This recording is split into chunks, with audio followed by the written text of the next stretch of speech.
যান, দাদিকে গিয়ে বলেন সামিরার বিয়ে হয়ে গেছে। আলহামদুলিল্লাহ। আরে, আলহামদুলিল্লাহ পড়ার দরকার নেই, কাহিনী উল্টো হয়েছে। মানে? শিহিরকে চমকাতে দেখে সানান গম্ভীর কণ্ঠেই জবাব দিল। সামিরার বিয়ে হয়েছে মোকাম্মেলের সাথে। কিন্তু কিভাবে? রূপম ভাইয়া নাকি পুলিশকে বোকা বানিয়ে পালিয়ে গেছে।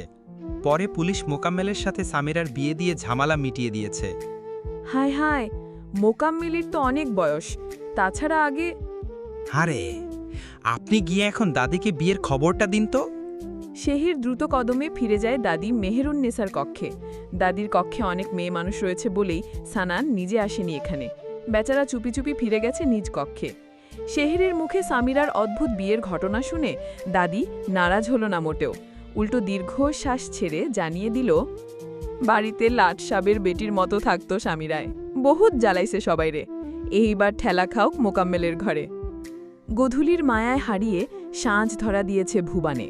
অধরা আধার মায়াজাল ছড়িয়ে দিচ্ছে চারদিকে। এই আধারের মাঝে বিষণ্ণ রাহেলা একাই ফিরে এলো ঘরে। এসেই বুক ফাটা আহাজারিতে ভারী করছে পুরো বাড়ি। শামস আর শেহের সবার আগে এগিয়ে যায় চাচির বিলাপ শুনে। শামস পাশে বসে ধীর কণ্ঠে রাহেলাকে বলল, আপনি শেহেরের মতো একটা এতিম মেয়ের ক্ষতি করতে চেয়েছেন। আল্লাহ আপনার নিজের মেয়েকে শাস্তি দিয়েছে। আপনি যে ভুল করেছেন এটা বোঝেন? রাহেলা কেঁদে কেঁদে জবাব দিল, কিসের ভুল? কিসের ভুল করলাম আমি? ভুল করছে পুলিশে। আমার মাইয়া ডারে বিয়া দিয়া ওরা মোকাম্মলের বাড়িতে পাঠায় দিল। আমি এই বিয়া মাইন্না নেই নাই, নিমুও না। আধবুড়া মোকাম্মলের তো আগে একটা বিয়াও আছে। রূপমের মতো বড় লোকও না। বড় লোক জামাই হইলেও মাইন্না নিতাম। সানান ভাইয়া তো চেয়েছিল রূপমের সাথেই বিয়ে দিতে। হ্যাঁ, সানান তো ভালোই চাইছিল আমার। মনের মাঝে কত আশা ছিল স্বামীরারে নিয়া। মাইয়া ডায় আমার একটা বড় লোকের ঘরের বউ হইতে চাইছিল। ঠিক আছে চাচি, আপনাদের মনের মতোই হবে সবকিছু। শামস অনমন্যে ভাবছে ওয়াদা দিয়ে হয়তো কখনো পালন করবে না রাহেলা, তবুও ওয়াদা করিয়েই নেই না একবার, দেখি ভালো হয় কিনা। এমন কৌশলী ভাবনায় হারিয়ে শামস জবাব দেয়, জি চাচি, সত্যি বলছি। তবে আপনাকে আমাদের সাথে মিলেমিশে চলতে হবে, তাহলেই আপনার স্বপ্ন পূরণ হবে। সত্যি কইছ তো? আমি সব সময় মিলামিশি চলমু, সবার সাথেই মিলামিশি চলমু। তোমরা শুধু আমার মাইয়াডার শান্তি করাই দিও। সাঁঝ গিয়ে রাত এসেছে প্রগাঢ় আধার নিয়ে। আজ আধার নেমেছে সাদেক রাহেলার জীবনেও। সামিরার বিয়ের ঘটনায় ভীষণ বিষণ্ণ এই দম্পতি। বিষণ্ণতার বেড়াজারে বন্দী হয়ে আজ রান্নাঘরেও যায়নি কুটনি রাহেলা। বুয়াকে নিয়ে ছোট ফুপু মরিয়ম রাতের খাবার তৈরি করে নিয়েছে। টেবিলে খাবার পরিবেশন করে সবাইকে ডেকেছে নৈশভোজে। 3 লন্ডন বয় একসাথেই এলো ডাইনিং টেবিলে। শেহেরও এগিয়ে এলো ধীর কদমে। শেহেরকে টেবিলের দায়িত্ব বুঝিয়ে দিয়ে মরিয়ম বেগম চলে গেছেন সাদেক রাহেলার কক্ষে। ছোট ফুপু চলে যেতেই সানান পাশের চেয়ার দেখিয়ে মৃদুস্বরে বলল, বসুন লাজবধূ। শেহেরও খুশি খুশি বদনে বসে পড়ল বরের পাশে। শামস কিছুটা কৌতূহলী কণ্ঠে সানানকে শুধায়, ভাইয়া, তুমি শেহেরকে আপনি করে বলো নাকি? এখন থেকে তুইও আপনি করে বলবি। কেন? তোর মুরব্বি। সানানের গম্ভীর আওয়াজ শুনে থেমে যায় শামস। এদিকে শেহেরকে সানানের পাশে বসতে দেখে কপিবাজ মেহেক এসে বসে পড়ল সায়নের পাশে। বেচারা সায়ন তো লাজুক রাজ্যের রাজকুমার, লজ্জায় লাল হয়ে যেন চুপসে গেল মুহূর্তেই।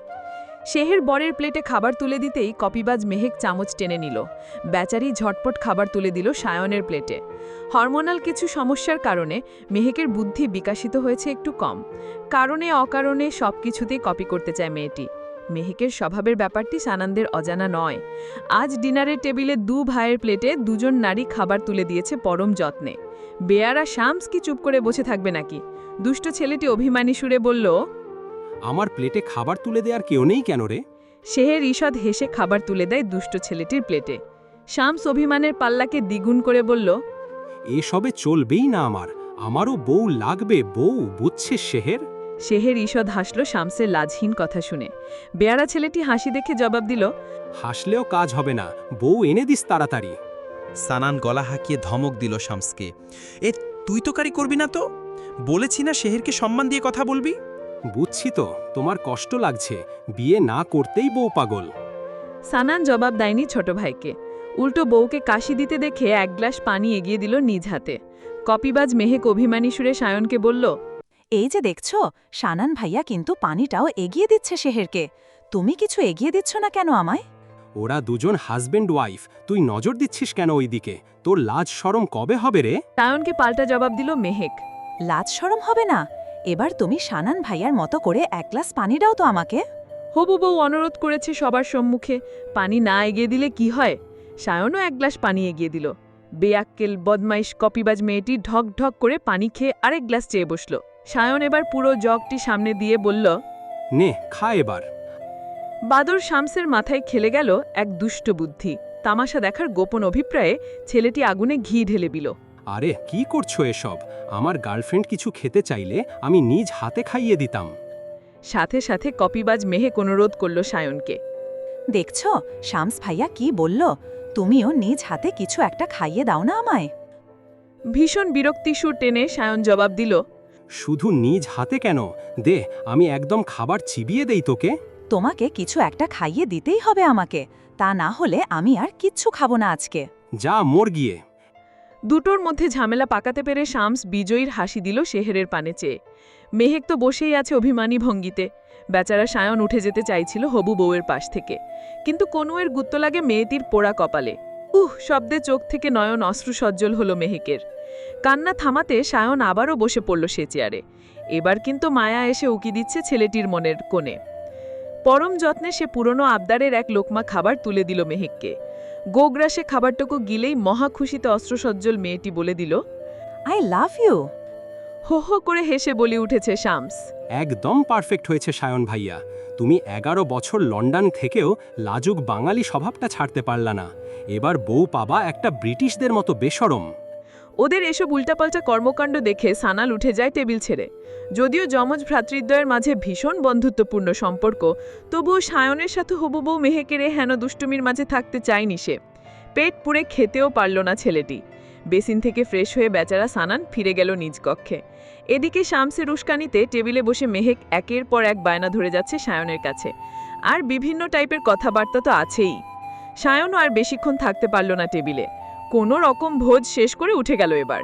ফ্রেশ হয়ে লাজুক ছেলেটি চলে যায় ছাদে। মেহেকও ভোজন শেষে দৌড়ে ওঠে ছাদে। সায়ন ব্যস্ত ছিল ফোন আলাপে। মেহেক কাছে গিয়ে পেছন থেকে জড়িয়ে ধরে ছেলেটিকে। লাজুক সায়নের হাত থেকে ফোন পড়ে যায় ক্ষণিকেই। একের পর এক এলোমেলো ঘটনার যেন বেসামাল ছেলেটি। বিরক্ত হয়ে এক ধাক্কায় সরিয়ে দিতে চাইল মেহেককে, কিন্তু বেয়াক্কেল মেয়েটি গিয়ে ছিটকে পড়ে ছাদে।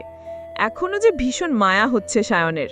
সাহায্যের অভিপ্রায়ে বেচারা হাত বাড়ায় মেয়েটির দিকে, কিন্তু ভীষণ অভিমানেরা বিভীষিকা হয়ে এলো মেহেকের মনে। বেচারি নিজেই উঠে গাল ফুলিয়ে পা বাড়ায় সিঁড়ির পথে। লাজুক সায়নও লাজহারা হয়ে খপ করে ধরে মেয়েটির হাত। অভিমানের বরফও হয়তো গলতে শুরু করল ধীরে ধীরে। মেহেক আর চোখে চেয়ে অভিমানী সুরে বলে যায়, দরকার নেই এত মহব্বত দেখানোর। রাগ করছিস কেন? আয়, কথা আছে তোর সাথে। চল আমরা বসি ওখানে। কি বলবা? ছাদে থাকা বেঞ্চ দেখিয়ে সায়ন বলল অনুরোধের সুরে। মেহেকও নিমিষেই সাই দিল প্রিয় পুরুষের অনুরোধে। ধীর পায়ে হেঁটে দুজন গিয়ে বসলো বেঞ্চে। বসেই সায়ন সমস্তরের মতো করে বলল, এমন বারবার বায়না ধরিস কেন আমার কাছে? তাহলে আমি কার কাছে বায়না ধরব? আমার কি আর কোনো পছন্দের মানুষ আছে?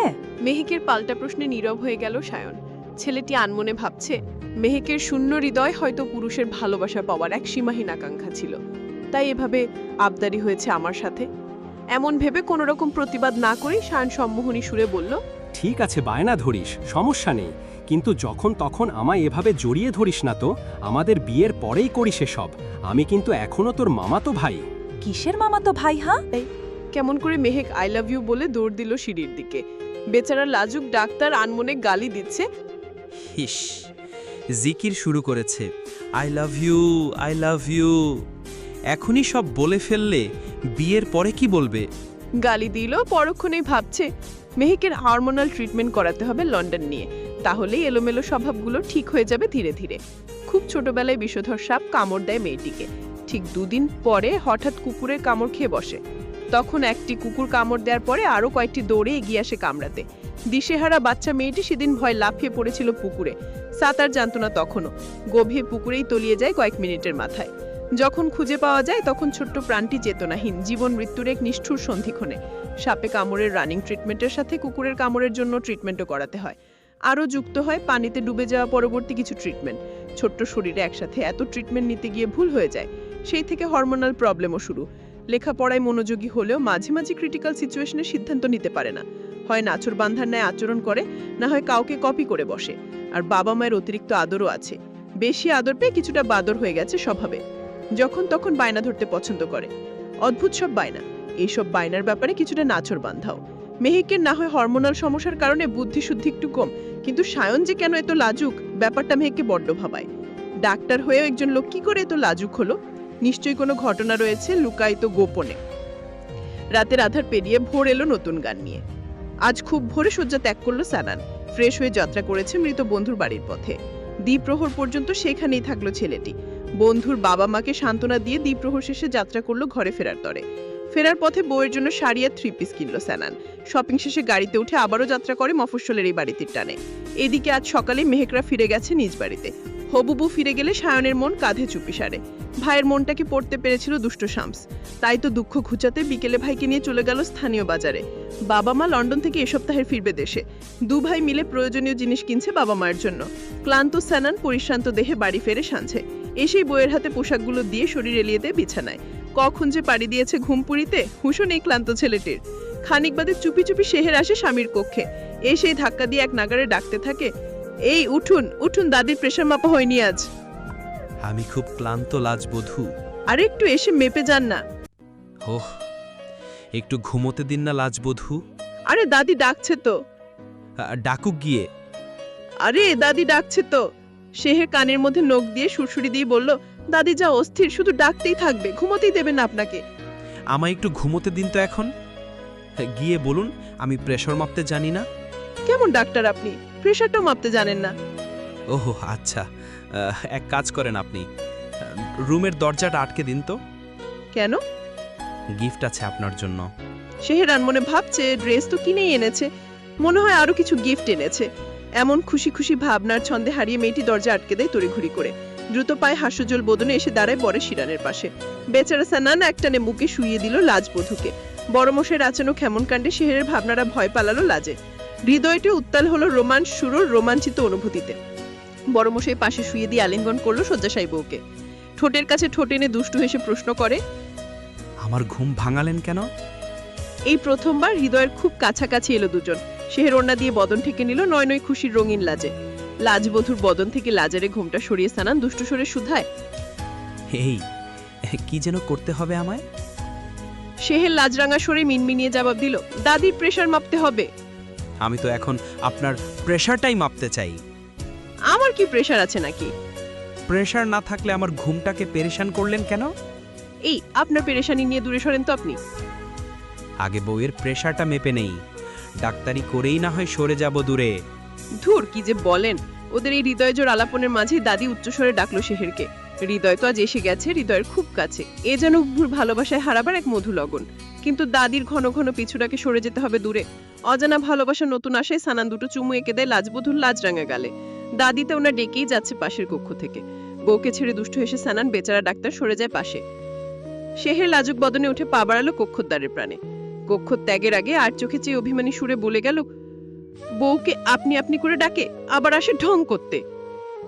কথাটি বলে শেহের দ্রুত চলে আসে দাদির কক্ষে। মধুর ভালোবাসার এমন মধুময় আলিঙ্গন বেচারিকে নিয়ে যাচ্ছে ভাবনার বেসামাল ঘরে। এইসব ভাবনার মাঝেই প্রেশার মাপার যন্ত্র নিয়ে সানান হাজির হলো দাদির কক্ষে। সলজা অভিমানী দৃষ্টিতে বরের পানে চেয়ে শেহের চলে যায় বারান্দায়। আর দৃষ্টি বিনিময় হয়নি দুজনের মাঝে। দাদির প্রেশার মেপে সানান বেরিয়ে যাচ্ছিল কক্ষ থেকে। এরই মাঝে সেই হুজুর দাদা এসে হাজির হলো কক্ষের দ্বারে। রূপম কর্তৃক শেহেরকে নষ্ট করার কুটচাল স্বামীরার বিয়ে শুনেই ভদ্রলোক এসেছেন বোন মেহেরুন্নেসার বাড়িতে। সানান সালাম দিয়ে সাধারণ কিছু কুশল বিনিময় করলো হুজুরের সাথে। তারপর ধীর কদমে ফিরে গেল নিজ কক্ষে। বিছানায় শুয়ে বউকে টেক্সট করলো, আমায় দেখে বারান্দায় চলে গেলেন লাজবধূ। স্বামীর সাথে পর্দা করেন নাকি? ইস কত ঢঙের কথা, কি বললো পর্দা করি। বউয়ের রিপ্লাই দেখে সানান লিখে পাঠায়, তাহলে চা দিয়ে যান তো 1 কাপ। চা খেতে খেতে কথা বলবো আমার চাঁদ মুখীর সাথে। শেহের ঝটপট উঠে ব্যস্ত হয়ে চা বানাতে। বাড়ির বুয়াটা যদিও হুজুরকে চা দিয়েছে, পাতিলে আরো চা অবশিষ্ট আছে, কিন্তু বড়মশাই প্রথমবার চা চেয়েছে তো। মেয়েটি নিজ হাতেই বানিয়ে দিতে চায় সযত্নে। চুলোয় চায়ের পানি বসাতেই এশার আজান হলো মসজিদে। আজানের সুমধুর ধ্বনি শুনে হুজুর বেরিয়ে গেছেন মেহেরুন্নেসার কক্ষ থেকে। সানানের কক্ষে এসে মসজিদের জামায়াত নামাজে যাওয়ার অনুরোধ করছেন মুরব্বী। ওইদিকে শেহেরের চা হয়ে গেছে চুলোয়। বেচারি 1 কাপ চা পিরিজে সাজিয়ে এগিয়ে আঁকলো স্বামীর কক্ষের দিকে। কক্ষদ্বারে এসে শুনতে পেল সানানের সাথে হুজুরের আলাপ। ও নাতি, বাসর করছো বউয়ের সাথে? না হুজুর। শোনো ভাই, বিয়ার পর পরই বাসর কইরা ফালাইতে হয়, নয়তো সম্পর্কের মধ্যে শয়তান ঢুকতে চায়। এমন আলাপচারিতা শুনতে গিয়ে শেহরান মনে হয়ে যায় নিজেরই অজান্তে। আচানক চায়ের কাপটা পিরিচ থেকে খসে পড়ে গেল মেঝেতে। খুনিকে খান খান হলো সে কাপ। সানান সহজেই বুঝতে পারে কে এসেছে জানিয়ে। ছেলেটি দৌড়ে ছুটে আসে কক্ষ থেকে। গরম চা পায়ে লেগে শেহের তো কাতরাচ্ছে ব্যথাতুর ভঙ্গিতে। জ্বালা পোড়ার কারণে মেয়েটি যেন হেঁটে যেতেও কষ্ট হচ্ছে এখন। এমনটা দেখে সানান এসে বউকে কোলে তুলে নেয় সযত্নে। ধীরে ধীরে নিয়ে আসে কক্ষে। বিছানায় শুয়ে দিয়ে পা দুটো পর্যবেক্ষণ করতে করতে শুধায়, 1 কাপ চা বানাতে গিয়ে এই হাল করলেন নিজের? না মানে হুজুর বলছিল। বাসরের কথা শুনেই এই অবস্থা? তা বাসরের কথা শুনে খুশিতে অ্যাক্সিডেন্ট করলেন নাকি? আপনি যা দেড় ব্যাটারি সেটা কিন্তু আজ আবারও প্রমাণ করে দিয়েছেন। শেহেদের পায়ে গরম চা পড়লেও খুব বেশি দগ্ধ হয়নি। মিনিট 2-এর মাঝেই তো সানান মলম লাগিয়ে দিল, তাই কোনো পোড়াক্ষতও হয়নি। রাত 11টার মতো বাজে এখন। শেহের চুপি চুপি শুয়ে আছে নিজ শয্যায়। আচানক এক অচেনা নাম্বার থেকে টেক্সট এলো শেহেরের হোয়াটসঅ্যাপে। টেক্সটে ক্লিক করতেই নয়নে ভেসে এলো লেখাগুলো, আমি সেই আগন্তুক, তুমি যাকে দেখলে বারবার চমকে ওঠো। আচানক এক অচেনা নাম্বার থেকে টেক্সট এলো শেহেরের হোয়াটসঅ্যাপে। টেক্সটে ক্লিক করতেই নয়নে ভেসে উঠল লেখাগুলো, আমি সেই আগন্তুক, তুমি যাকে দেখে বারবার চমকে ওঠো। সামেলার বিয়েটা কিন্তু আমার নির্দেশেই হয়েছে মোকাম্মেলের সাথে। তুমি হয়তো আমার পরিচয় জানতে উদ্গ্রীব হয়ে আছো। আমি আসলে ব্যর্থ জীবনের একটি অসম্পূর্ণ মিশনে নেমেছি। এখনই তোমায় পরিচয় দিলে মিশনটি হয়তো আর শেষ করতে পারবো না। যদি মিশন শেষে বেঁচে থাকি তবে পরিচয় দিতেও পারি। নিশ্চিত থাকো, তোমার কোনো ক্ষতি হবে না আমাকে দিয়ে। তুমি আর সানান ব্যতীত অন্য কেউ যেন আমার ব্যাপারে কিছু না জানে। অন্তত এটুকু গোপন রেখো, তা না হলে আমার জীবনের মিশনে আমি ব্যর্থ হব। আপনি কে? পরিচয়টুকু তো বলবেন। ঝটপট কথাগুলো লিখতে চাইল শেহের, কিন্তু টেক্সট সিন হওয়ার পরেই ওপাশ থেকে ব্লক করে দিয়েছে লোকটি। রিপ্লাই আর দেয়া হলো না আজ। উৎকণ্ঠিত ভঙ্গিতে মেয়েটি দ্রুত ছুটে গেল স্বামীর কক্ষের দিকে। ওদের কক্ষদ্বার উন্মুক্তই ছিল। মেয়েটি কক্ষে ঢুকে ঘুমন্ত স্বামীকে এক নাগারে ডাকল কয়েকবার, কিন্তু ক্লান্ত বড়মশাই যে বেঘরে ঘুমোচ্ছে এখন। পাশ থেকে আচমকাই সায়ন সজাগ হয়ে গেল শেহেরের ডাকে। সায়নের ঘুম ভেঙেছে বলে মেয়েটি লজ্জায় ফিরে এলো নিজ কক্ষে। ওইদিকে সায়ন চুপি চুপি ধাক্কিয়ে সজাগ করে দেয় সানানকে। ঘুম ঘুম নয়নে বারান্দায় দিয়ে বউকে কল দেয় ছেলেটি। শেহের ফোন রিসিভ করেই একশ্বাসে সানানকে বলে দেয় টেক্সটের পুরো ঘটনা। বড়মশাই ঘুম জড়ানো কণ্ঠে হাই তুলে জবাব দিল, তার মানে লোকটা আমাদের সবাইকে চেনেও? সেই রকমই তো। লোকটার বডি ল্যাঙ্গুয়েজও পরিচিত, কণ্ঠস্বরও ভীষণ পরিচিত। আমার কি মনে হয় জানিস শেহের? কি? লোকটা তোর আব্বু। কি বলছেন এসব? দেখ, আমরা কিন্তু লাশ পাইনি। আজ মনে হচ্ছে কোনোভাবে বেঁচে আছেন মেজো চাচা। শেহের ব্যাকুল কণ্ঠে শুধায়, সত্যি? এমনই তো মনে হয় আমার কাছে। যাই হোক, লোকটা তো প্রকৃত পরিচয় দিতে চাচ্ছে না, তার জীবনের মিশন কমপ্লিট করতে চায়। তাই ওনার ব্যাপারটা আমাদেরও গোপন রাখাই উচিত। ঠিক আছে, ঘুমিয়ে পড় এখন। কিন্তু উনি আমার আব্বু হলে উনাকে আবার খুঁজে বের করব কিভাবে? ইনশাল্লাহ খুঁজে বের করে আনব। তুই ঘুমিয়ে পড় এখন। আচানক নিদ কেটে যাওয়ায় ছন্দ হারিয়েছেন তন্দ্রাচ্ছন্ন ডাক্তার সাহেব। সম্মানের সরে বউকে আর আপনি সম্বোধন করতে মনে নেই, আর সে আদুরে লাজবধূ ডাকটিও যেন বেমালুম ভুলে গেল নিদ ঘরে। রংধনুর রং জড়ানো ঢঙের কথাগুলোও হলো না এখন। এসব নিয়ে যদিও আজ মাথা ব্যথা নিয়ে আনুমনে শেহেরের। মেয়েটি অস্ত্রজল নয়নে চুপি চুপি ভাবছে বাবার কথা। বড় ফুপার মুখে শুনেছি সেদিন সন্ধ্যার পরে খাগড়াছড়ির পাহাড়ি রাস্তায় তাদের গাড়ি বিকল হয়ে যায়। ড্রাইভার গাড়িটির সমস্যা চেক করার জন্য নাকি গাড়িটিকে রাস্তার উপরই থামিয়ে নেয়। বড় ফুপা বাতেন দাঁড়িয়েছিলেন গাড়ির পাশে, আর বাবা নাকি দাঁড়িয়ে যান গাড়ির ঠিক উল্টো দিকে রাস্তার ওপর পাশে। তখন অন্য কোনো একটি দ্রুতগামী গাড়ির ধাক্কায় বাবা ছিটকে পড়েন রাস্তা থেকে। বড় ফুপার মতে হয়তো পাহাড়ের ঢাল বেয়ে বাবা গড়িয়ে পড়েছেন নিচের নদীতে। সেদিন রাতের আঁধারে রাস্তার পার্শ্ববর্তী জঙ্গল থেকে শুরু করে পাহাড়ি ঢালের নদীতে অনুসন্ধান করে পুলিশ। পরদিনও সন্ধান করা হয় দিনভর। কোথাও খোঁজ মেলেনি বাবার জীবিত অথবা তার মৃত লাশের। ধারণা করা হয় বাবার লাশ পাহাড়ি নদীতে স্রোতের টানে দূরের কোনো নদীতে অথবা সাগরে চলে গেছে। সেই দুর্ঘটনার আগের দিন বড় ফুপা বাড়ি ছাড়েন ঢাকার উদ্দেশ্যে। ঢাকা না গিয়ে ফুপা কেন গিয়েছিলেন খাগড়াছড়িতে সে হিসেব আজও জানা নেই আমার। ঘুরতে গেলে তো ফুপা জানিয়েই যেতে পারতেন বাড়ি থেকে। কিন্তু ফুপা তো গিয়েছেন না জানিয়ে, আর বাবাও একবারের জন্য বলেননি যে খাগড়াছড়ির পাহাড়ি অঞ্চলে ঘুরতে যাবেন। যদিও বা বাতেন ফুপা বলেছেন তিনি ঘুরতে গিয়েছেন আমার বাবাকে সাথে নিয়ে। বাবা ছিলেন কুমিল্লায় পুলিশের এসপি দায়িত্বে। ঢাকা না গিয়ে বড় ফুপা কুমিল্লায় গেলেন, আবার সেখান থেকে বাবাকে নিয়ে খাগড়াছড়ি ঘুরতে গেলেন, অথচ কেউই পরিবারকে কিছু জানালেন না। মাঝখান থেকে মৃত্যু সংবাদ পেলাম বাবার। পুরো ব্যাপারটিই কেমন যেন রহস্যময় মনে হয়।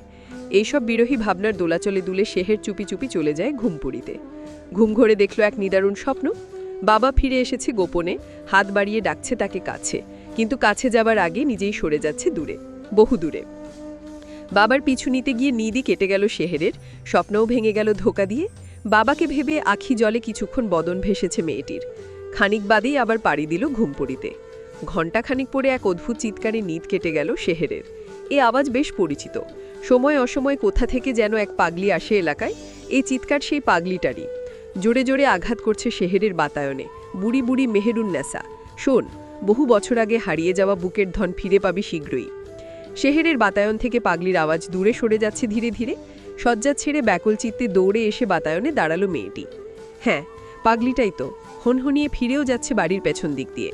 শেহের নীরবে ভাবছে, বহু বছর আগে হারিয়ে যাওয়া বুকের ধন ফিরে পাবে দাদি। হারিয়ে তো গেছে আমার এক চাচা, বাবা তো হারিয়ে যায়নি বহু বছর আগে। তাহলে কি সেই আগন্তুকই আমার চাচা? আমার চাচাটাই কি ফিরে আসবে? আমি তাহলে শুধু শুধুই বাবাকে ফিরে পাবার স্বপ্নে বুক বেঁধেছি। কেন যেন স্বপ্নরাও ইদানিং শুধু ধোকাই দিচ্ছে আমায়। আমার মতো সর্বহারা অভাগের যে স্বপ্ন দেখতেও নেই। আজ থেকে বাবার নামটাই ভুলে যাব আমি। হ্যাঁ, সত্যিই বাবার নাম ভুলে যাব। অকারণেই শুধু স্বপ্নবাজ হচ্ছি বাবাকে ঘিরে। আশার মরিচিকা ব্যাকুলভাবে ডাকছে আমায় আহত সুরে শোকাহত করতে। আর কোনো শোক, আর কোনো আশার মরিচিকা বয়ে বেড়াবো না আমি।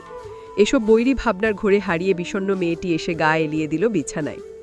ধরণীর বুকে সুরুজ মিয়ার দাপট কমছে ধীরে ধীরে। ক্লান্ত বিকেলে বিদায়ী গানের গুনগুন সুরে বেচারা বড্ড মায়াবী হতে চায় এখন। ধরাতলে বিকেলের মায়া শুরু হয়েছে আলো ছায়ার মোহনীয় খেলা নিয়ে। আজ এই বিকেলে শেহের চুপটি করে বের হচ্ছে বাড়ি থেকে।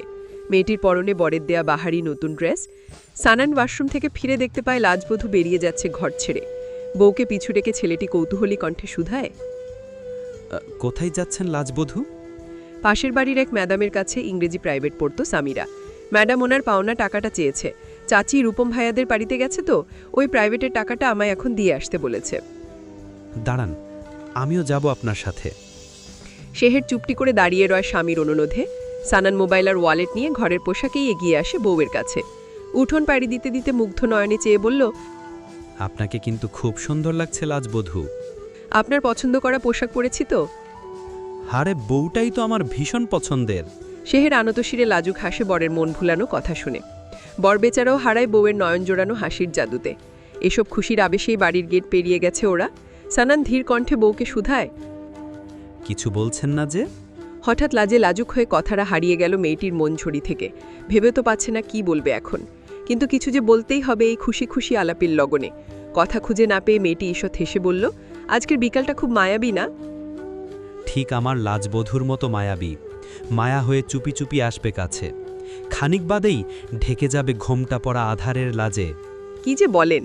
তবে বিকেল শেষে রাতের আধার এলেও ভালো, তখন চাঁদ আসে রাতের আধারে হেসে।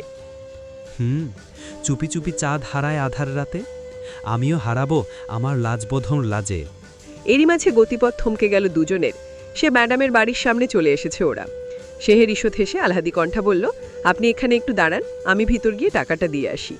সানান একাকী দাঁড়িয়ে রয় বাড়ির সামনে। তার লাজবধূ ছোট ছোট কদমে চলে যায় বাড়ির ভেতরে। বাড়িতে ঢুকে মেয়েটি সালাম দিয়ে প্রাইভেটের টাকা দেয় সে ম্যাডামকে। ম্যাডামের ঘরের পাশাপাশি আরও কয়েকটি ঘর আছে এই বাড়িতে। কয়েকজন কুটিল নারী তো উঠোনেই দাঁড়িয়ে। টাকা দিয়ে ফেরার পথে উঠোন থেকে একজন কটূক্তি করল, সে আমাদের সমাজে অধিকাংশ ক্ষেত্রেই প্রতিবেশীরা একে অন্যের মন বোঝার চেষ্টা করে না। অন্যকে খুঁচিয়ে কষ্ট দিতে পারলেই যেন তারা বেজায় খুশি। আজ এসব প্রতিবেশীদের কটূক্তির ভারী নুইয়ে শেহের বেরিয়ে যায় মলিন বদনে।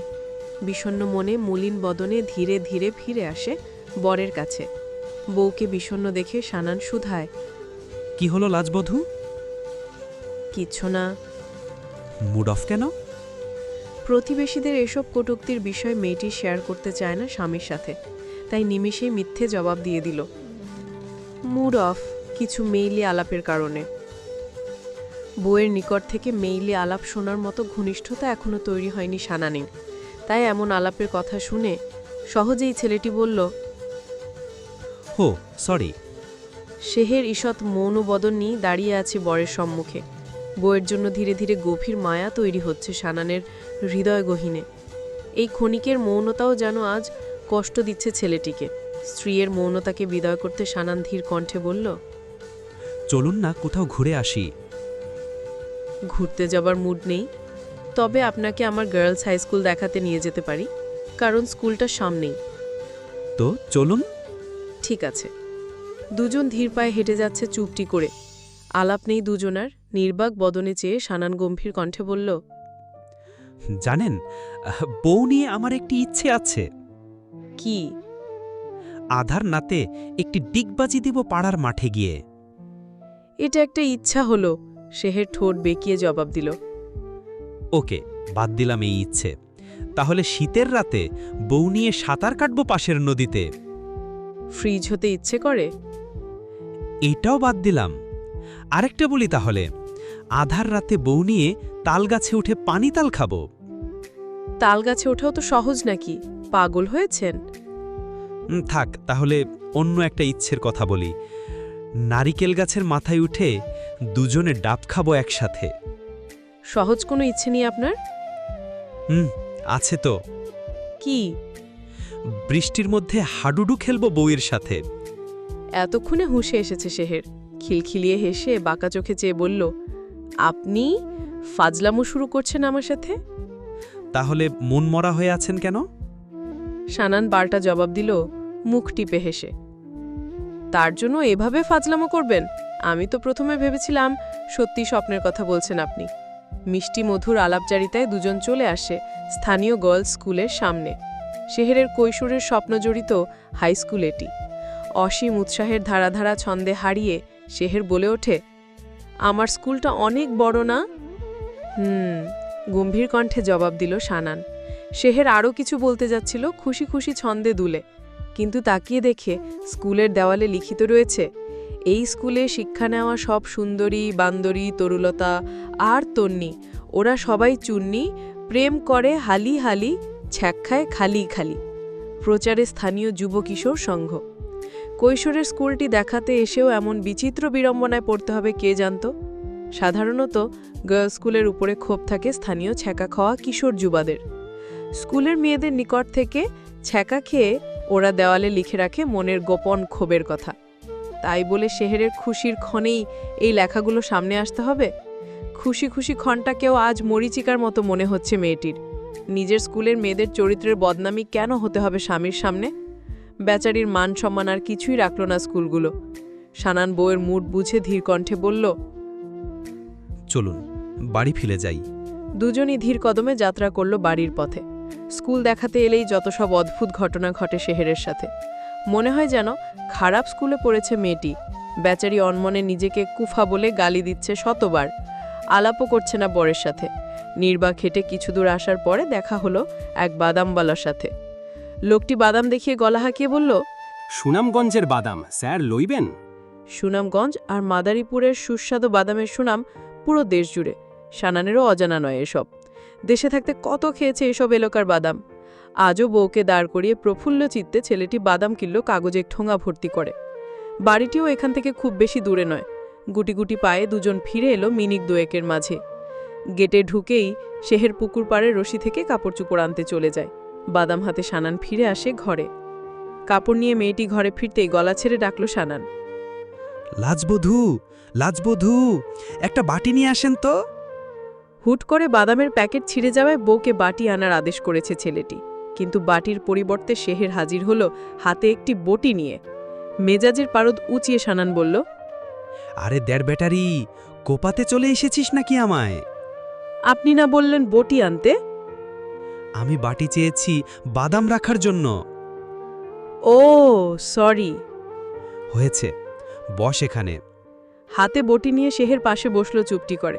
সানান ধমকের সুরে প্রশ্ন করল, বটিটা রাখছিস না কেন হাত থেকে? কোপাবো আপনাকে, আদুরের সুরে জবাব দিল শেহের। কেন? এতদিন বলেছেন আপনি আপনি করে, এখন আবার শুরু করলেন তুই তুই করে। হো সরি, কখন যে তুই বলে ফেলেছি খেয়ালই করিনি। Very very sorry. ঠিক আছে, তবে বটি যখন নিয়েই এসেছি তখন আপনাকে কুপিয়ে ছাড়বো আজ। কেন? আবার কি করলাম লাজবধূ? কথা দিন আর কখনো আপনি করে বলবেন না। ঠিক আছে, কথা দেব।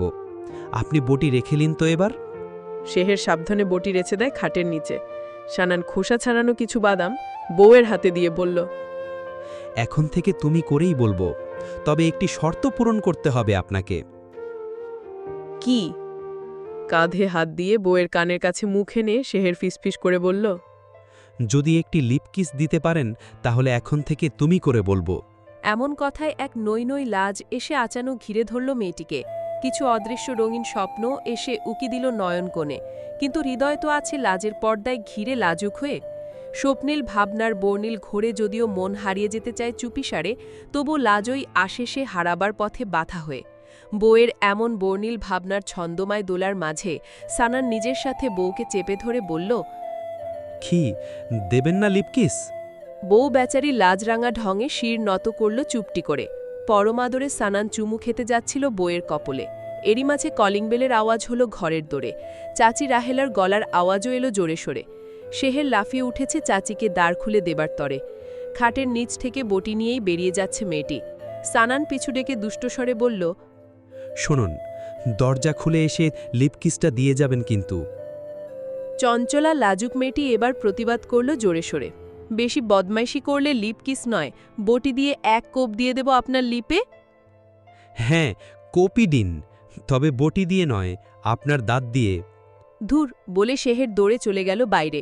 এক সোনালি আভার পরশে ছেয়ে গেছে ধরালোক। নতুন উষার আগমনে প্রাণীকুলে বেড়েছে ব্যস্ততা, চলছে নব উদ্দীপনা। প্রভাতের প্রথম প্রহর পেরিয়ে যাচ্ছে একটু একটু করে। সকাল 9টার মতো বাজে এখন। এরই মাঝে বরকে নিয়ে মহানন্দে শেহের এসেছে ভার্সিটিতে। শুধু বড়ই আসেনি সাথে, শামসও এসেছে এ যাত্রায় ওদের সঙ্গী হয়। বেয়ারা থিলিটি গোপনে তরির সাথে মুলাকাত করতে চায় হৃদয়ের টানে। খুব সেজেগুজে হ্যান্ডসাম লুকে এসেছে এ লন্ডন বয়। ওদের গাড়িটি গতি হারিয়ে থামল ভার্সিটির সামনে। গাড়িতে শামস ব্যস্ত নিজের হ্যান্ডসাম লুকটিকে শেষবারের মতো পরখ করে নিতে। সানান শেহের নেমে গেল খুশির আমেজ নিয়ে।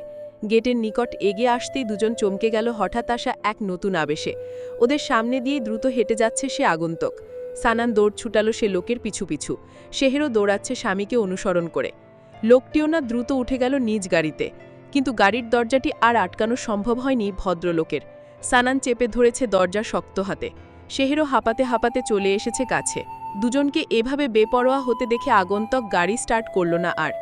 মাস্ক টেনে সরিয়ে নিয়েছে মুখ থেকে। কালো চশমায় নয়ন ঢাকা লোকটির বদন দেখে বিস্ময় হতবাক হলো ওরা দুজনেই। কালো চশমায় নয়ন ঢাকা লোকটির বদন দেখে বিস্ময় হতবাক ওরা দুজনে। ক্ষিপ্রগতিতে দৌড়ে আসায় রীতিমতো ঘাম ঝরছে শেহেরের শরীর থেকে। শ্বাস ওঠানামা করছে দ্রুত। আগন্তুকের হৃদয় হয়তো অসীম মায়াজালে ঘেরা। শেহেরকে হাঁসফাঁস করতে দেখে পানির বোতল এগিয়ে দিল গাড়ি থেকে। ঢকঢক করে পানি পানে ব্যস্ত অস্থির মেয়েটি। এ লোকটি কিন্তু আদতে শেহেরের বাবা নয়। গায়ের রং, বডি ল্যাঙ্গুয়েজ, কণ্ঠ একই রকম হলেও চেহারাটা ভীষণ অদ্ভুত। গালের দুপাশের চোয়ালের অংশ দুই রকম, সামনের দুটো দাঁত নেই, থুতনিটাও না কেমন যেন এবড়ো থেবড়ো। শুধু কি তাই, অসংখ্য কাটাছেঁড়া দাগ স্পষ্ট ভামাচোরা গাল দুটোতে। দেখতে অদ্ভুত বলেই হয়তো চেহারা ওভাবে মাস্কে ঢেকে রাখে।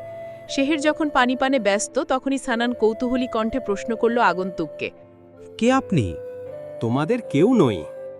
তাহলে ফলো করছেন কেন আমার স্ত্রী শেহেরকে? আমি এক বিশেষ মিশনে আছি, আর দেখা নাও হতে পারে। তোমার স্ত্রী শেহেরকে দেখে রেখো। মনে রাখবে, রূপম কিন্তু ওর বাবার মতোই লম্পট।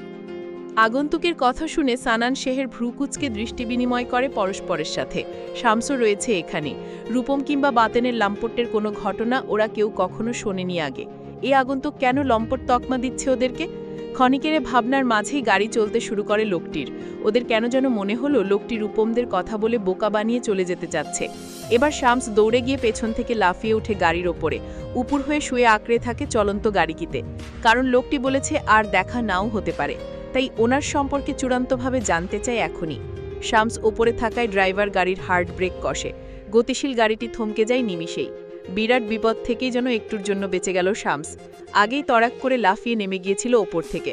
গাড়ির দরজা উন্মুক্ত করে আগন্তুক উচ্চস্বরে ধমক দিল শামসকে। পাগলের মতো করছো কেন?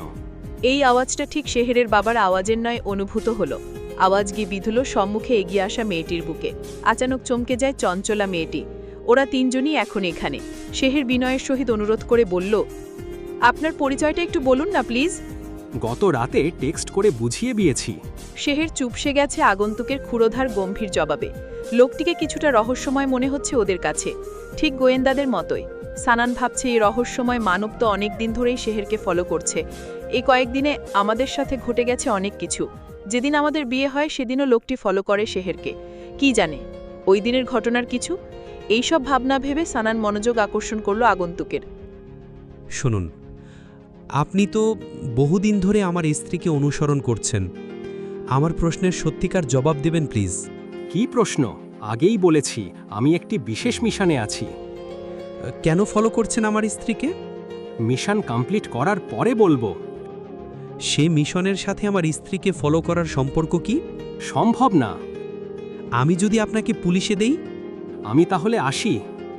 ঠিক আছে, সময়ই বলে দেবে কোনটা সম্ভব আর কোনটা অসম্ভব। আমার কথা শেষ হয়নি তো? বলো। সেদিন পুলিশের লোকেরা রাস্তা থেকে ধরে আমার আর শেহেরের বিয়ে দিয়ে দিল। যদিও সেদিন আমি আপনাকে দেখিনি, তবে শেহের বলেছে সেদিনও নাকি আপনি রাস্তায় ছিলেন, ভার্সিটি থেকে ওকে ফলো করে ওর ফ্রেন্ডের বাসা অবধি গিয়েছিলেন। লোকটি চুপ হয়ে আছে আনত শিরে। কালো গ্লাসে ঢাকা নয়নের অভিব্যক্তি বোঝার সুযোগ নেই। শেহের চেঁচিয়ে জবাব দিল, হ্যাঁ আপনি ফলো করেছেন সেদিন। এতক্ষণ পরে জবাব দিল লোকটি। সানান ধীর কণ্ঠে পাল্টা জবাব দিল, সেদিনই আমাদের বিয়েটা হয়েছে। বিয়েটা কে দিয়েছে, কেন দিয়েছে জানেন কিছু? হ্যাঁ জানি তো, শেহেরের হোয়াটসঅ্যাপ নাম্বারে এ ব্যাপারে টেক্সট দিয়েছি একটু আগে। লোকটির কথা শুনে শেহের ব্যস্ত হয়ে গেল মুঠোফোন বের করতে। সানান আর শামসের নজরও তার দিকেই। কি টেক্সট দিয়েছে এখনই দেখতে চায় সবাই। ওরা সবাই যখন মুঠোফোনে মনোযোগী তখনই আচানক লোকটির গাড়ি ছুটে গেল। সেদিকে একবার তাকিয়ে সানান মুখস্থ করে নেয় গাড়ির নম্বরটি। সবাই আবার ব্যস্ত হোয়াটসঅ্যাপ টেক্সটে। বিয়ের ব্যাপারটি জানার অধীর আগ্রহ ওদের, কিন্তু আশ্চর্য টেক্সটে বিয়ে নিয়ে কিছু লেখা নেই। মাত্রই টেক্সট এসেছে একটি, সেখানে শুধু লেখা রয়েছে ওয়েট। ওরা তিনজন ভাবছে, এত চালাক লোকটা তিনজনকে একসাথে বোকা বানিয়ে চলে গেল। এরই মাঝে টেক্সট এলো আবার।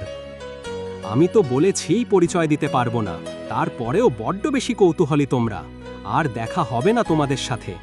ভুল করেও আমার সম্পর্কে কারোর সাথে আলাপ করতে যেও না তো, তাহলে আমার চেয়েও তোমরাই বেশি ক্ষতিগ্রস্ত হবে। সাবধানে থেকো তোমরা। ওরা তিনজন দৃষ্টি বিনিময় করল পরস্পরের সাথে। হতাশার হাহাকার সে দৃষ্টি জুড়ে। বাবাকে ফিরে পাবার সকল ভাবনা বিলীন হলো শেহেরের মন দুয়ার থেকে। খানিক চুপ থেকে মেয়েটি বলল, লোকটার চেহারা বাদে সবকিছুতেই বাবার সাথে ভীষণ মিল, বড় চাচার সাথেও মিলে যায়। আমার কেন যেন মনে হয় লোকটা আমাদের পরিবারেরই কেউ। হয়তো নদীতে হারিয়ে যাওয়া আমাদের সে চাচা হবেন। শামস সন্দিহান কণ্ঠে জবাব দিল শেহেরকে। সানান চিন্তিত সুরে বলল, এত কথা বলিস না তো। লোকটার গাড়ির নাম্বার মুখস্থ করে রেখেছি, এখন শীঘ্রই খুঁজে বের করা যাবে ওনার সবকিছু। এইসব আলাপচারিতায় মগ্ন হয়ে ওরা চলে এসেছে ভার্সিটির ভেতরে।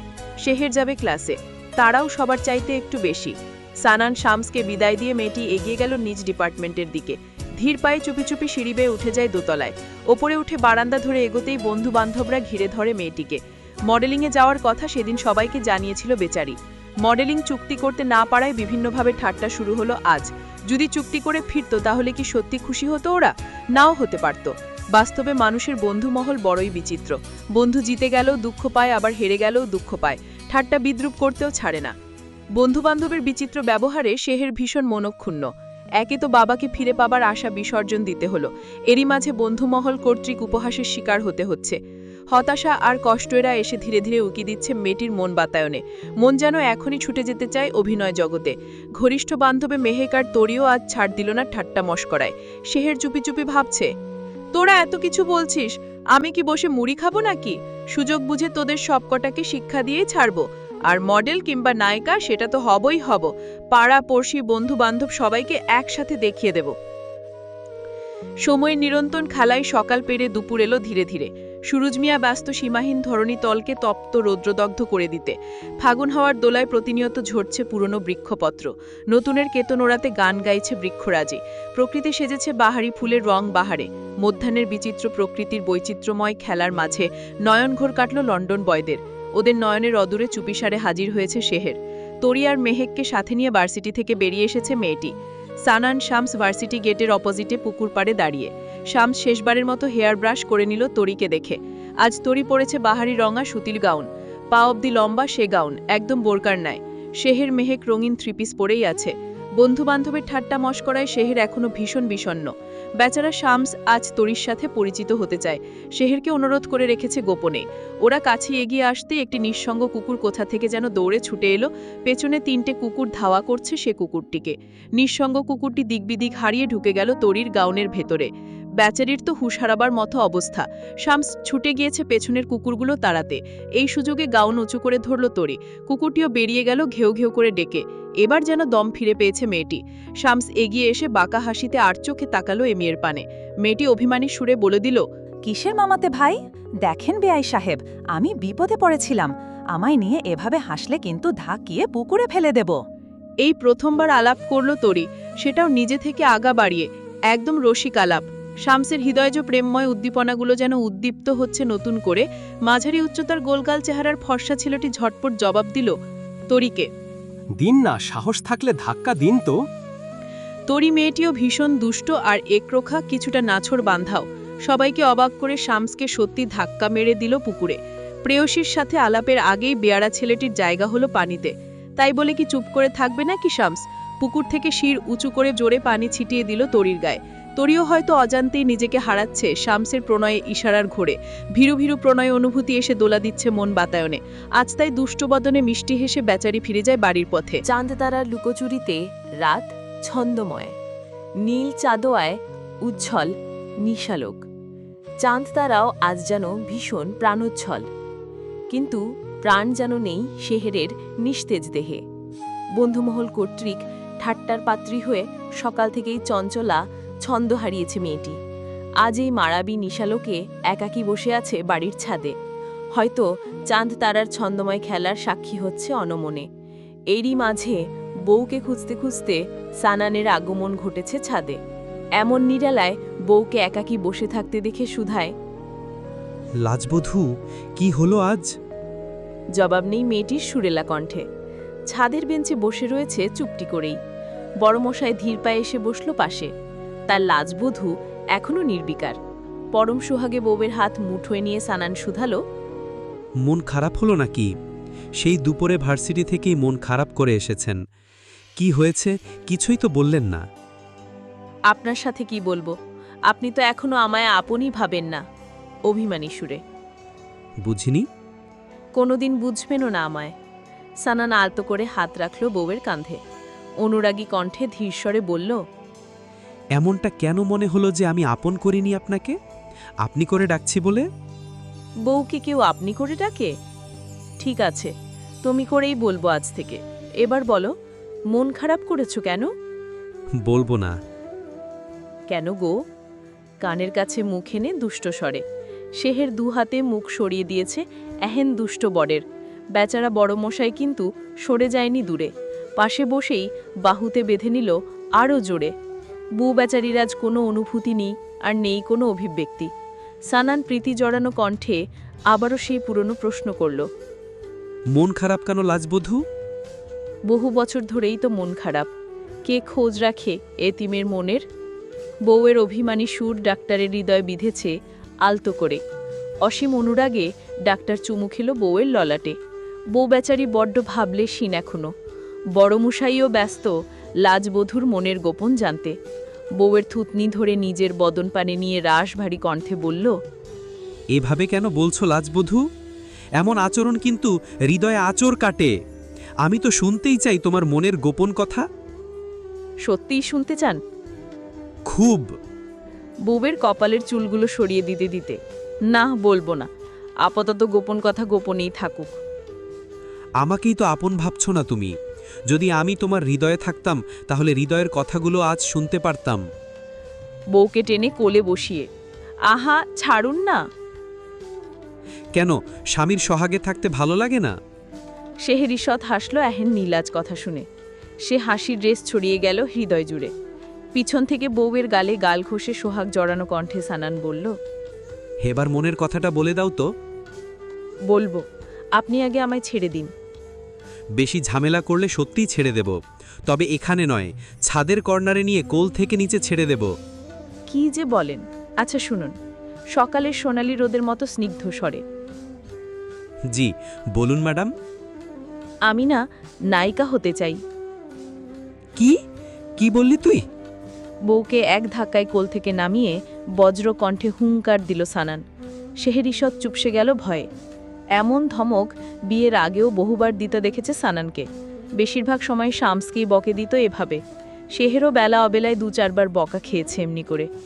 আজ যেন বেচারা স্বরূপে ফিরে এসেছে জোরে সোরে।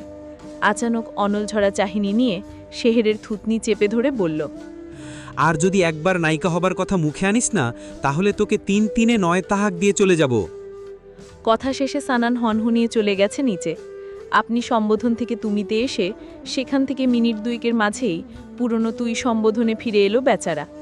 বরের এহেন ব্যবহারে শেহের ব্যথিত ভীষণভাবে। কিছুক্ষণ অনমনা বসেছিল চুপটি করে। এমন বৈরী লগ্নের অনমনা ভাবনায় বিষণ্ণতারাও আসে বাঁধনহারা হয়ে। ক্ষণিকেই দুঃখে ভরে দেয় জীবন। এইসব দুঃখ আর বিষণ্ণতায় নিজেকে জড়িয়ে রাখতে চায় না শেহের। মলিন বদনে ছাদ থেকে ফিরে এসেছে মেয়েটিও। দাদির কক্ষে এসে বসতেই সানান এলো এই ঘরে।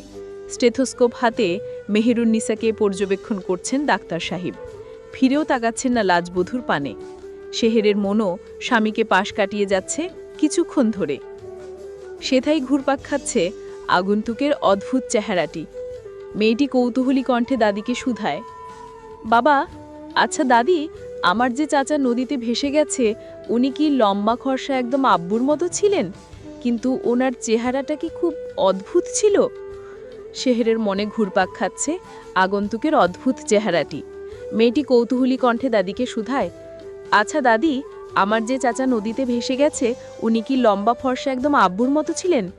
কিন্তু ওনার চেহারাটা কি খুব অদ্ভুত ছিল?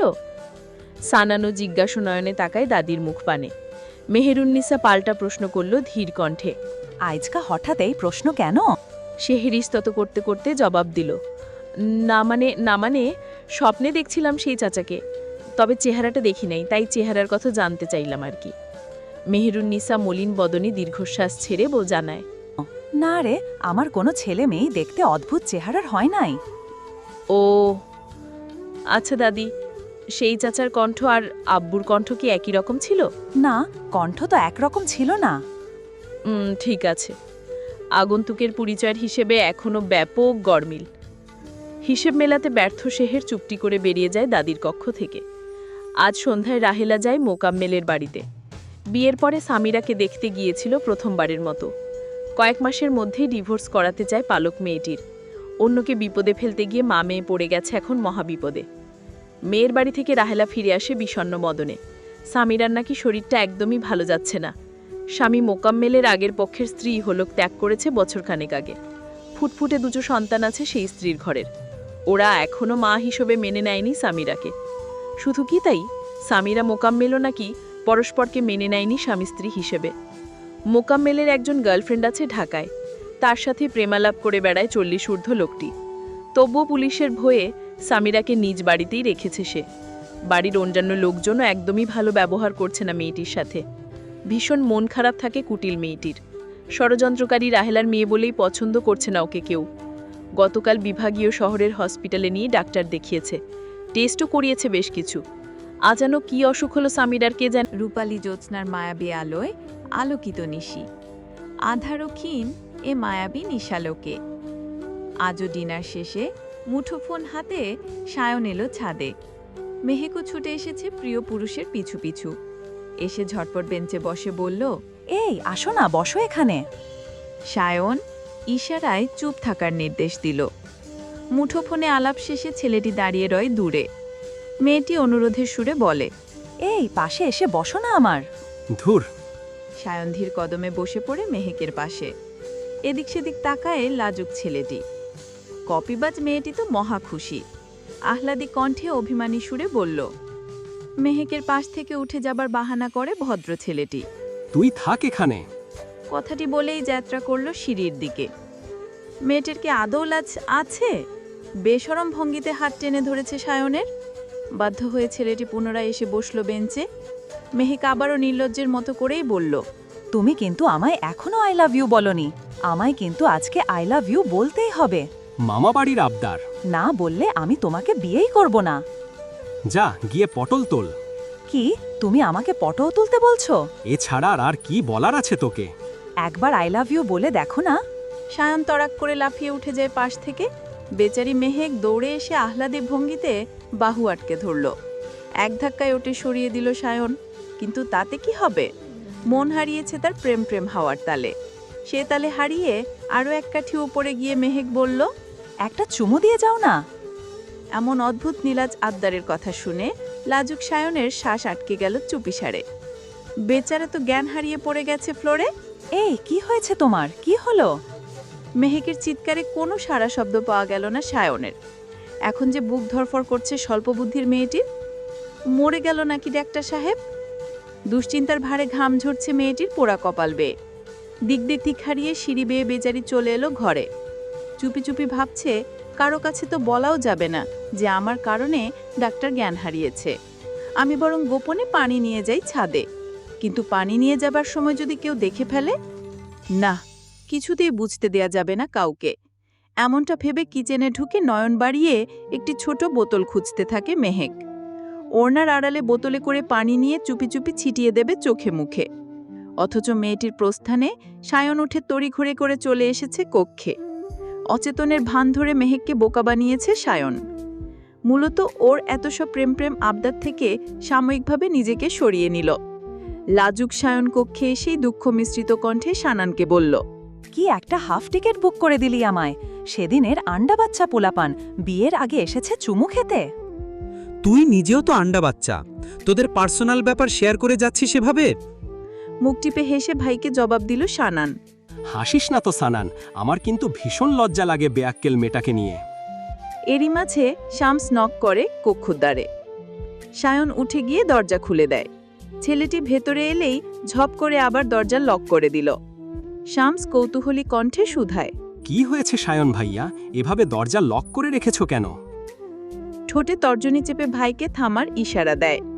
শামস আন্দাজ করে নিশ্চয়ই কিছু একটা হয়েছে। সাবধানী ছেলেটি চুপ হয়ে যায় ক্ষণিকেই। এদিকে বেচারি মেহেক ছাদে গিয়ে তো ভীষণ বেশিত। ছাদের কোথাও নেই সায়ন। সহজেই ভয় আর দুশ্চিন্তা ঘিরে ধরে আনমনা মেয়েটিকে। হিম হয়ে যেতে শুরু করে শরীর নিজেরই অজান্তে। ছাদ থেকে কোথায় গেল সায়ন? ঘরেও তো যেকে দেখেনি সে। নিশ্চয়ই সুদর্শন পুরুষ দেখে জিনে ভূতে নিয়েছে। বেচারি দিগ্বৃদ্ধি হারিয়ে দৌড়ে চলে আসে লন্ডন বয়দের কক্ষের দরজায়। নক করতেই শামস লক খুলে বাইরে বেরিয়ে আসে।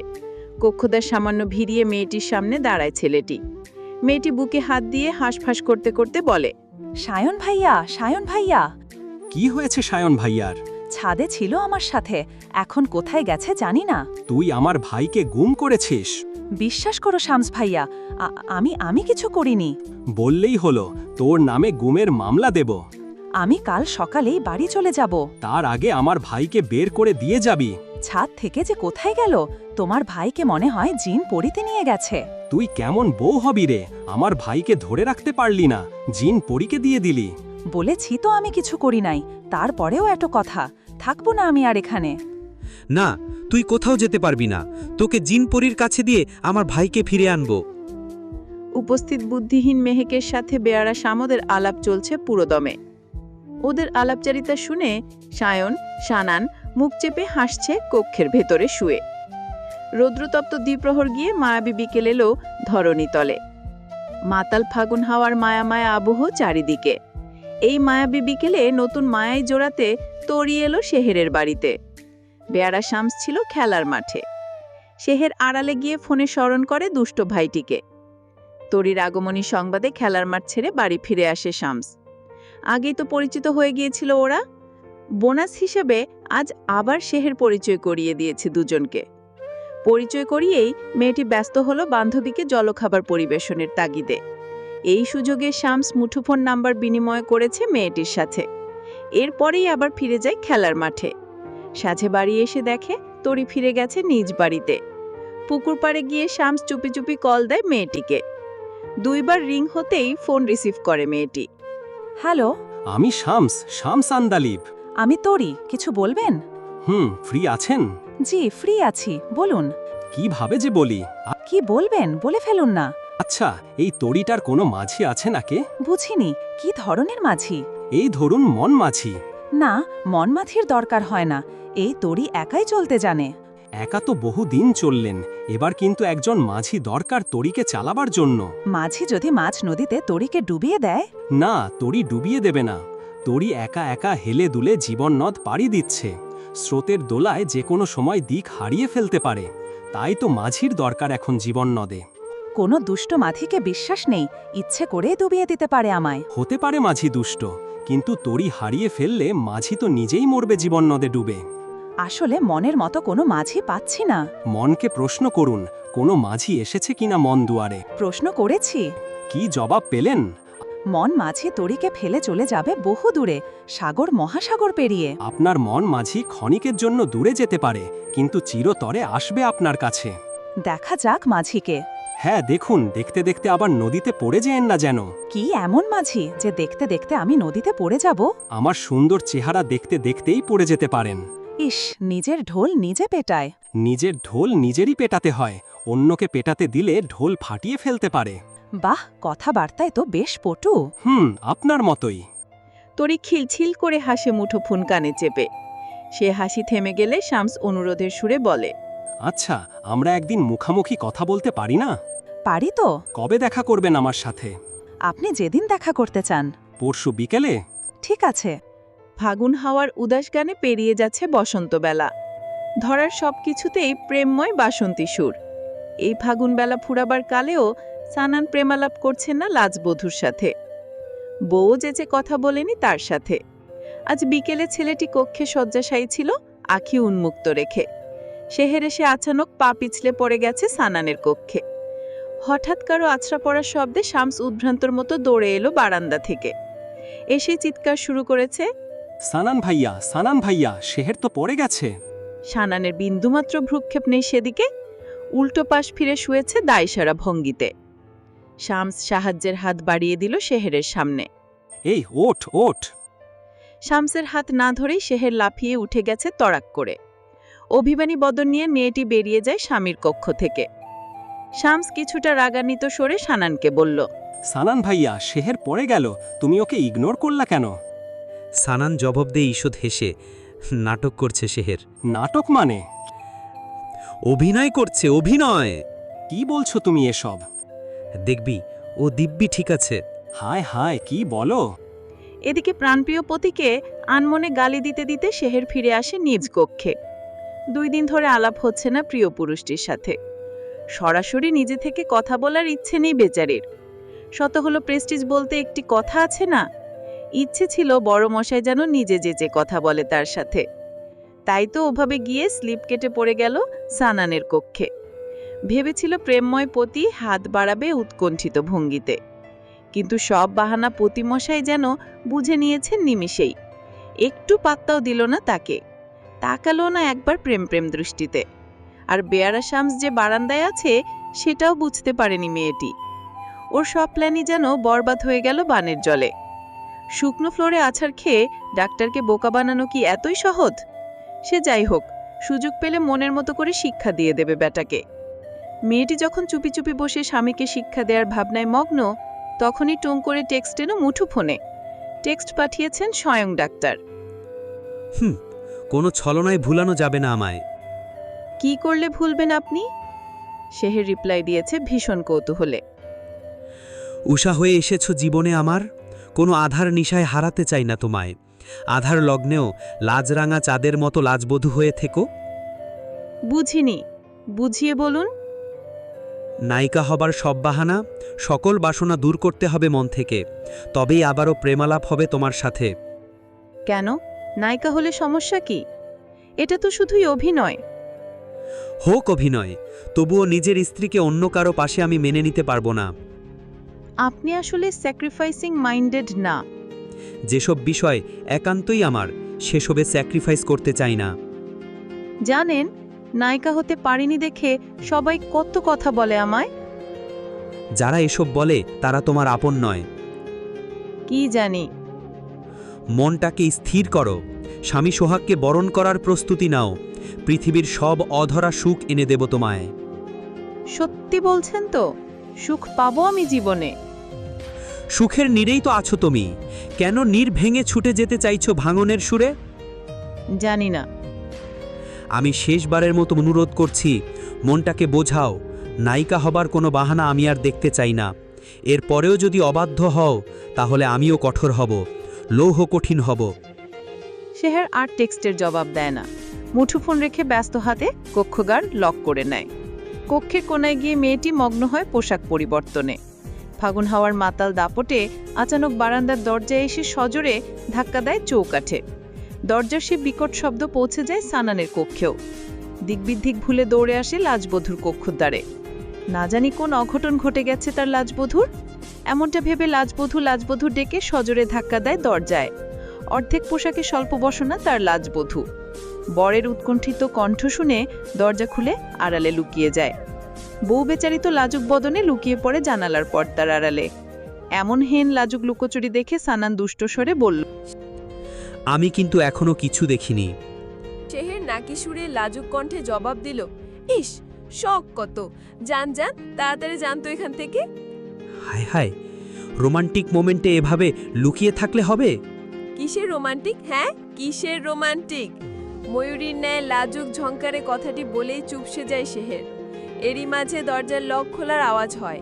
নিজের কথারও জবাব পায়নি শেহের। ভেবেছিল বরমশাই ফিরে গেছে নিজ কক্ষে। বেচারি তড়িঘড়ি করে বের হয়ে আসে পর্দার আড়াল হতে। এসেই দেখে বরমশাই দরজা ভিড়িয়ে চলে যাচ্ছে প্রায়। বউকে আবারও স্বল্প বসনা দেখে দুষ্টু হাসির বিস্তার ঘটল বেচারার বদন জুড়ে। লাজবধূকে চোখ টিপ মেয়ে লজ্জা পাওয়ার ভঙ্গিতে উল্টো দিকে ঘুরে যায় ছেলেটি। শেহের দৌড়ে এসে দরজা আটকে দেয় জোরে সোরে। সাঁঝের পরে শামসকে নিয়ে সানান বেরিয়ে যায় ঢাকার উদ্দেশ্যে। বহু পথ পেরিয়ে আজ বাবা মা আসবে লন্ডন থেকে, তাই তো গাড়ি নিয়ে ওরা ছুটছে এয়ারপোর্টের দিকে।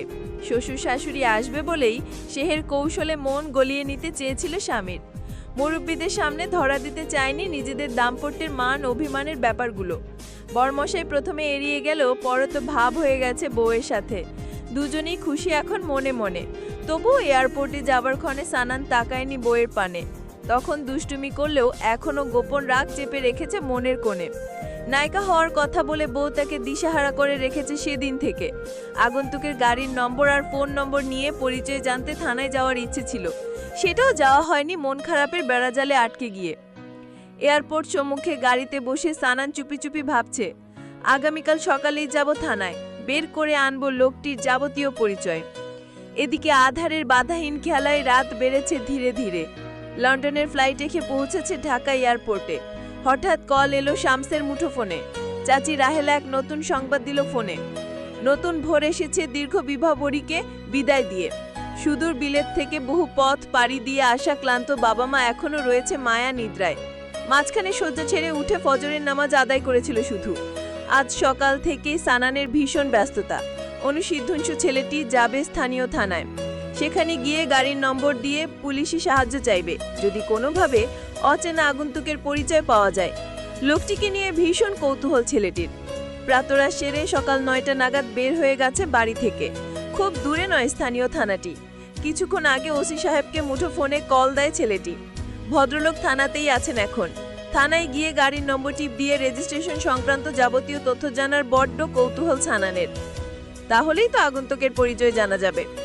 গতরাতে ওরা যখন এয়ারপোর্টে, তখন রাহেলা ফোন দেয় শামসকে, জানায় হসপিটালের রিপোর্টে নাকি সামিরার ক্যান্সার ধরা পড়েছে। বিভাগীয় হসপিটালে টেস্ট করিয়েছে। হঠাৎ করে ক্যান্সারের মতো রোগ ধরা পড়ল। ওরা ধরে নিয়েছে এটা হয়তো নতুন কোনো বাহানা। কারণ ডাক্তার আন্দালিব লন্ডন থেকে দেশে আসার পূর্বে প্রতিবারই নতুন নতুন বাহানা তৈরি করে সাদেক রাহেলা দম্পতি। বিলেত প্রবাসী ভদ্রলোকের নিকট কারণে অকারণে অর্থ আদায়ের গোপন বাহানা এসব। সামিরার অসুখ হয়তো সেরকম কোনো বাহানা। বেশি বেশি করে টাকা নেওয়ার অভিপ্রায় হতে পারে এটা সাজানো নাটক। আবার সত্যি সত্যি ক্যান্সারও হতে পারে। সানানের বাবা ডাক্তার আন্দালিব বোঝেন না এসব বাহানা। মাঝে মাঝেই ছোট ভাই সাদেককে ভীষণ বিশ্বাস করে বসেন। সুযোগে ছোট ভাইও পকেট কাটে ডাক্তারের। বাড়ি এসে সামিরার অসুখের কথা শুনে ভীষণ বিষন্ত ডাক্তার সাহেব। ঢাকায় নিয়ে গিয়ে মেয়েটি চিকিৎসা করানোর ইচ্ছেও পোষণ করেছেন ইতিমধ্যে। কিন্তু রাহেলা রাজি হয়নি এই প্রস্তাবে। কুটিল মহিলাটির কথা হচ্ছে মোকামেলের বাড়িতে থেকেই চিকিৎসা হোক। পুলিশের নিষেধাজ্ঞা আছে নাকি সামিরার উপরেও। স্বামীর বাড়িতেই থাকতে হবে বেচারিকে। এখন শুধু চিকিৎসা খরচটা পাঠিয়ে দিতে চায় রাহেলা। কুটিল চাচা চাচির কথা পুরোপুরি বিশ্বাস করেনি সানানার 3 ভাই, কিন্তু বিশ্বাস করেছে ওদের বাবা মা। এমনও হতে পারে সামিরা সম্পূর্ণ সুস্থ, এখানে নিয়ে এলে ডাক্তারদের চোখে মিথ্যে ধরা পড়ে যাবে, তাই বাহানা করছে ছলনাময়ী রাহেলা।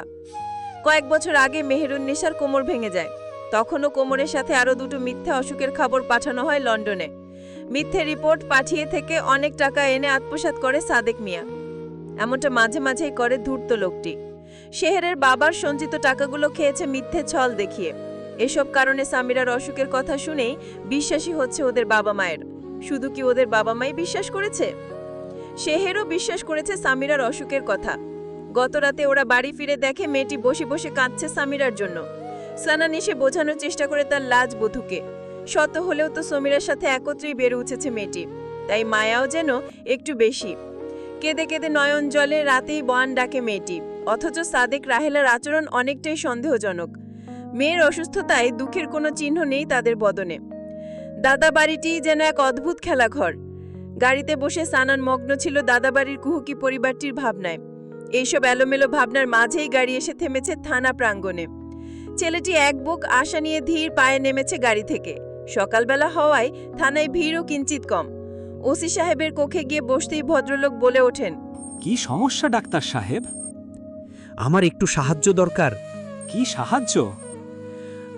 আমি একটি গাড়ির নাম্বার দেব, গাড়ির রেজিস্ট্রেশন সংক্রান্ত যাবতীয় তথ্য বের করে দিবেন আমায়? দেখুন ডাক্তার সাহেব, গাড়ির রেজিস্ট্রেশন সংক্রান্ত তথ্য বের করার দায়িত্ব আমাদের নয়। এই তথ্য বিআরটি অফিসে পাবেন।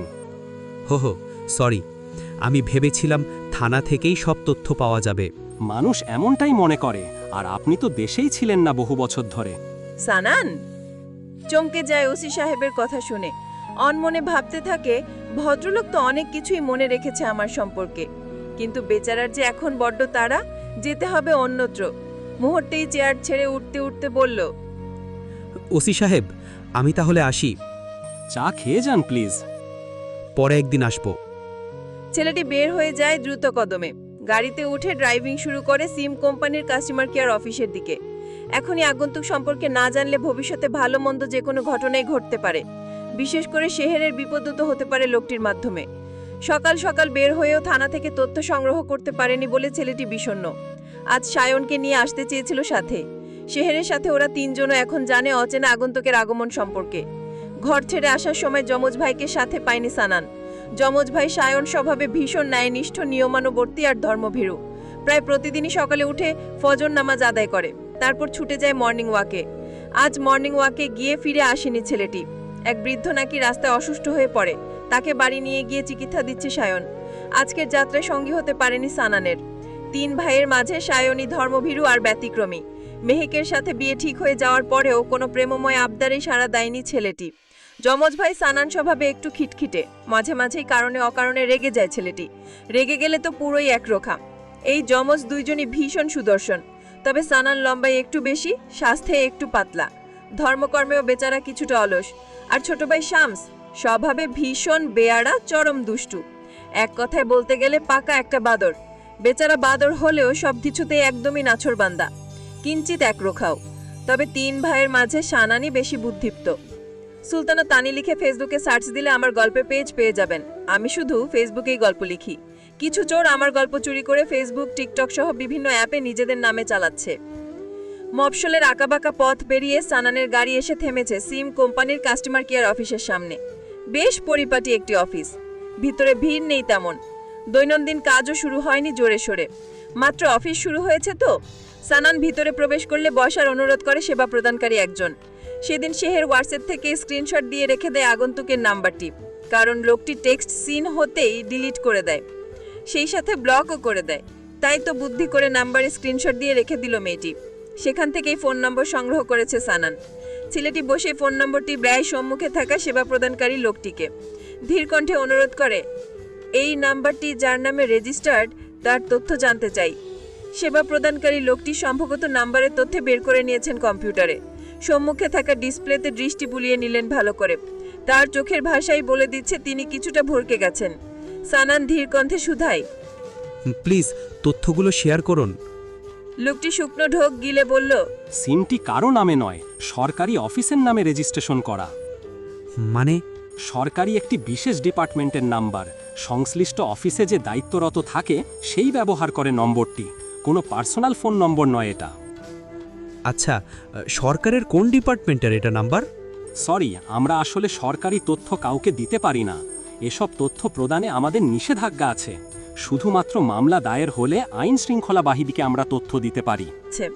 সানান হতাশ হলো সেবা প্রদানকারী ভদ্রলোকের কথা শুনে। ছেলেটি তৎক্ষণাৎ বিদায় নিয়ে গাড়িতে এসে বসেছে। এখন একটাই উপায় অবশিষ্ট আছে, বিআরটিএ অফিসে গিয়ে গাড়ির রেজিস্ট্রেশন সম্পর্কিত তথ্য অনুসন্ধান করা। বিআরটিএ অফিস এখান থেকে অনেক দূরে। আজ মাথা ব্যথাও হচ্ছে ভীষণ। সেদিকে আর যাওয়ার ইচ্ছে নেই হতাশ ছেলেটির। একরাশ হতাশাকে সঙ্গী করে বিষণ্ণ চিত্তে ছেলেটি যাত্রা করলো বাড়ির পথে। শৈশব কৈশোরে এইসব পথে ঘাটে বারবার ঘুরে বেরিয়েছে ছেলেটি।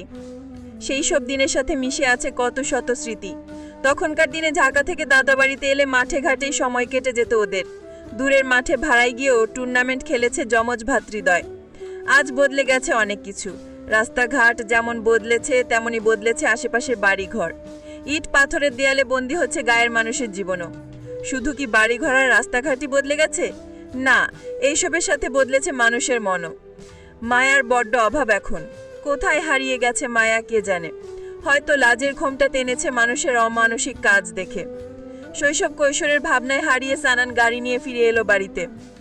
ঘরে এসে দেখে সায়ন ইলেকট্রিশিয়ান দিয়ে এয়ার কন্ডিশনার সেট করছে কক্ষে। আরেকটি কক্ষে একটি কোম্পানির ফ্যান লাগানো হচ্ছে। বাবা মায়ের কক্ষেও স্থানীয় প্রতিবেশীদের ভিড়। ভীষণ মাথা ব্যথা করছে বিষণ্ণ ছেলেটির। চুপি চুপি এসে উকি দিল বউয়ের কক্ষে। পুরো ফাঁকা কক্ষ, কেউ নেই এখানে। ধীরে ধীরে এসে শুয়ে পড়ে লাজ বধুর খাটে। বউ বেচারি এখন গোসলে মগ্ন ওয়াশরুমে। পরিধেয় থ্রিপিসের ওড়নাটি বালিশের নিচে রেখে বাকি কাপড় নিয়ে গোসলে গেছে সে। আজ ভীষণ মন খারাপ মেয়েটির। ওদের পাশের বাড়িতেই এক ম্যাডাম আছেন। স্বামীরাকে প্রাইভেট পড়াতেন তিনি। গতরাতে ধর্ষণের শিকার হয়েছেন ভদ্রমহিলা। কয়েক বছর ধরে মাঝে মাঝেই ওদের এলাকায় ঘটছে সব ঘটনা। এই ধরুন, বিজলিহীন নির্জন অন্ধকার রাতে যদি কোনো নারী একাকী বাড়ি ফেরে তাহলে রাস্তা থেকে তাকে ধরে নিয়ে যায় কয়েকজন। পরদিন আসে ধর্ষণের খবর। ধর্ষকদের গ্রুপটাকে এখনও চিহ্নিত করা যায়নি। আগে গরিব দুঃখী মেয়েদেরকে তুলে নিয়ে সম্মানহানি করেছে। মামলা করেও গরিব দুস্থ নারীরা বেশি দূর আগাতে পারেনি। এই সমাজও তাদেরকে সাহায্যের হাত বাড়ায়নি। সাহায্যের বদলে ধর্ষিতা বলে ধিক্কার দিয়েছে। কিন্তু এবার তো এক ম্যাডামের সম্মানহানি হলো। ধর্ষক চক্রের হাতও বেশ লম্বা হয়েছে। এই ভদ্র মহিলাকেও কি সমাজ ধিক্কার দেবে? হয়তো দেবে, কিন্তু ম্যাডাম কি ছেড়ে দেবে পাপিষ্ঠদেরকে? কি জানি। পরিচয় খুঁজে বের করে সমাজের চোখে ধরিয়ে দেওয়া উচিত। প্রকাশ্যে বিচার করা উচিত ধর্ষকদের। এবারের ঘটনা কোন দিকে গড়াবে জানে না শেহের। তবে এই ধর্ষণের ঘটনাগুলো ভীষণ পীড়া দেয় মেয়েটিকে। সে মেনে নিতে পারে না এসব কিছুতেই। বিষণ্ণতায় ঘেরা হৃদয় নিয়ে গোসল সেরে ফেলে মেয়েটি। গোসল করে জামার ওপরে ওড়নার পরিবর্তে তাওয়েল পেঁচিয়ে বের হলো। ভেজা কাপড় পুকুর পাড়ের রশিতে শুকাতে দিয়ে চলে এসেছে ঘরে। নিজ কক্ষে এসেই চক্ষু চড়ক গাছ। ডাক্তার সানান শুয়ে আছে তারই বিছানায়। কি মতলবে এসেছে কে জানে। পুরুষ লোকের মতলবের তো আর শেষ নেই। বাড়ি ভর্তি মানুষ, এই দিনে দুপুরে ওর সাথে ডাকাতি না করলেই হলো। সে এর আনমনে ভাবছে কক্ষদ্বার বন্ধ করে দেব নাকি। না, সবাই ভাবতে পারে দিনে দুপুরে বাসর করছি আমরা, খোলা রাখলেও তো সমস্যা। এই কক্ষে কেউ ডাক্তারকে দেখলে আমারই লজ্জা লাগবে। তার থেকে কক্ষদ্বার লক করেই দেই। মেয়েটি ছোট ছোট কদমে এগিয়ে কক্ষদ্বার বন্ধ করে দেয়। অনেকক্ষণ ধরে আধভেজা তাওয়েল জড়িয়ে থাকায় ঠান্ডা লেগে যাচ্ছে।